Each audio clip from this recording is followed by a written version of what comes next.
Hi and welcome. In today's video I'll be showing you how you can get an iOS control center on REALME 8.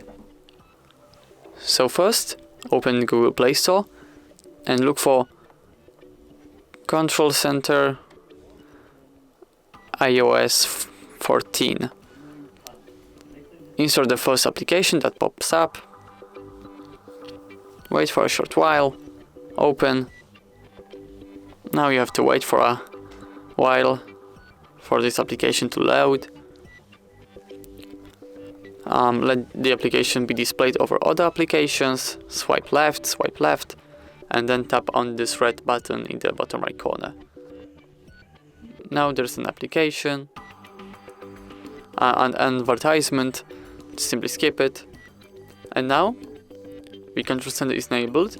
It's hard to spot, but on the right side there's a blue bar right there, and if we touch it and move it to the we have to give another permission to the application actually. Allow system setting modification. Okay, now we should be golden. If we move our finger from the right side to the left side, as you can see, we get this iOS control center. And that's everything for this video. Thank you so much for watching. Please leave a like on this video and subscribe to our YouTube channel. Goodbye.